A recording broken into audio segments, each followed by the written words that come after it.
Hello, my name is Bradley and I'm your host of The Internal Game. Okay, so when we think about dropping stories, right, that are coming from these identities, and like we realize that all these things out here uh, came from a belief system, right? Natural thought patterns coming from a belief system, things that we believe to be true about ourselves, right? And when we think about this, it's like it's just a body of thoughts that we say are true, and then because of that, we see the whole world from this, right? So I want to ask you guys a question. If you were to wake up with amnesia tomorrow, like that song, I wish that I could wake up with amnesia. Right? If you were to wake up with amnesia tomorrow, not remembering a thing from the past, who would you be? Who would you be? Is this belief system so strong that like it'd still be you even if you woke up with no memories of the past?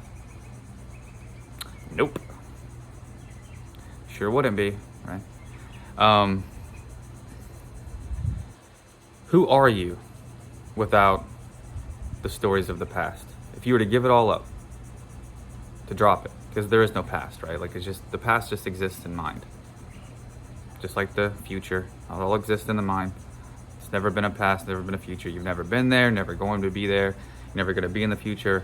You've only been there in mind. Okay? So if you were to give up all these things that happened, all the pain stories, who would you be? Would you still have those same bodies of beliefs if you woke up with amnesia tomorrow? Who would you be? You would have no identity. You have nothing to compare it to. Like you'd have no story to latch onto. You have no memory. So that means it's not you. This past, like that we've built an identity out of, is not you. It only keeps existing because we keep reliving it in the mind. And so it never goes anywhere. And it makes it seem like this change is so hard because it's like, I have all this stuff that happened. It's like, yeah, you just, and it keeps playing out. It's like, yeah, because you keep playing it in your head. It'd be like cutting your arm or something on a sharp edge, and then every 5 seconds just scraping at it, identifying with it,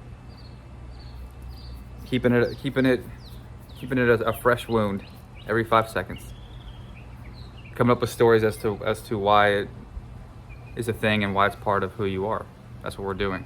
Now I use this example a lot, but it's a good one. If you were to come to my house right now and I have my hand up on the wall and I was smacking it with a hammer, and you're like, hey, Bradley, what are you doing, my guy? I'm like, oh, I'm just smacking my fingers with a hammer. You're like, yeah, I see that, but why? I'm like, oh, I've just been doing it for so long. You're like, well, does it hurt? I'm like, oh man, it's excruciating. It hurts so bad, actually. Like it's a lot. You're like, well, why don't you stop? I'm like, well, I've just been doing it for so long. This is what I do every day. I smack my fingers with hammers. And I was reading about it, and like, I think I need to change some subconscious beliefs first. And he'd be like, no, I guarantee you that you do not have to change any beliefs first. You can just stop hitting your fingers with the hammer. And if I didn't, and I was like, no, but I'm gonna affirm, like I'm stopping. I'm no longer a guy who hits himself with hammers in his fingers, but he kept doing it. You would think I was insane, and you would be right. Now, what I am, like consciousness, the identity underneath thought, is not insane, but identified with pain and story and the unwillingness to give it up is insane. Okay, but it's like this with these belief systems. Yeah, it's got some momentum. Yeah, it's normal. Still not who you are. Now, if you want to start getting in contact with this identity underneath thought, or beneath thought, identity beneath thought, right? You're going to have to get out of thought. And you are entangled. This will be part of the manifesting part of the book and things like that. But like, you are entangled with everything that you've ever been in contact with. Right? You're connected to everything, but you're really entangled with the people from the past, right? The exes, the friends, the family, the current person that you want, all these things, everyone in your life, you're entangled with. And because we keep telling the same stories over and over and over again, and because we're in the same state of being over and over and over again, and the now, nothing changes. Well, when you start to become more present by getting out of thought, like maybe you take the route of being more like attentively aware of what's happening right now. A real sharp focus on like just being attentive. No thought, just kind of looking around. Maybe you go the route of putting, like you start to get some incessant thinking and you go right to your breath. Focusing on your breath brings you into the now. Right? Maybe you just choose to disidentify with thought. Like, oh, these are just thoughts. Right? But nonetheless, when you start doing that, you pull yourself out of your connection with these belief systems, like, right? With what you believe to be true. And when you are disconnecting from this, everything that's entangled with you from these stories that you tell over and over and over again from the same states of being has to start shifting with you. Circumstance shifts with you. People shift with you. Everything. It's not about them. You have to make this journey, this experience here, about your own self, about your own self-mastery, about your own getting back to what it is that you are, because you've never not were this, you just were identified with some thoughts about yourself to be true, and then you experience the proof about this, and then it becomes a lot of suffering, because we say in these stories, right? But it's who we think that we are. We think that we are these mind-made selves, like I talked about in the first video. When you stop feeding it, when you stop giving it your attention and thinking that it's relevant, if you're no longer believing in it, it has to stop. You're going to shift out of those states, not by fighting it, not by affirming, not by digging up beliefs and trying to change them. No, because it's still going into another identity. But you do it by making it irrelevant, by practicing your presence and your stillness, because that is what you actually are. And you are never more yourself, you are never more God than when you are still. Be still and know that I am God. That's exactly what that means. It doesn't say affirm 20 million times to realize you're God. Again, I asked the question, if you believe you're God, why are you tripping? Why are you struggling? Why would someone who believes they're God have to affirm 10,000 times? Why? If you were to wake up with amnesia tomorrow, who would you be? You would not be the same. You would have none of the connections that you had before in mind with anything. So it can't be who you are. Like who you are at a core. It would have to be mind-made self. It'd have to be something that you thought you were. Because if you were able to forget it and you didn't remember it, then that's not who you were. And if you think that you have to dig up all these belief systems and do all this work, again, I want to remind you that a lot of these things that happened in your experience here that you're not wanting and is unfavorable, it happened very naturally. You had some natural thoughts about it. You actually try to do the opposite of that with affirmations and things like that. The natural thoughts were coming from the belief system. So you don't need to try to change it. You need to get out of it entirely. Get in contact with the identity beneath thought. And again, it's not for everyone. Like it really is for people that are done with pain. It really is for people that are, I mean, it's who you are anyway. But like the actual getting in touch with it is for people that are not scared to, or my bad, they're done with pain, they're done chasing reflection, done with surface level. They're actually tired. I do lots of one-on-ones. I do lots of monthlies. I got the Skool Community going. Like I've heard many things, and including myself, I've been this way before.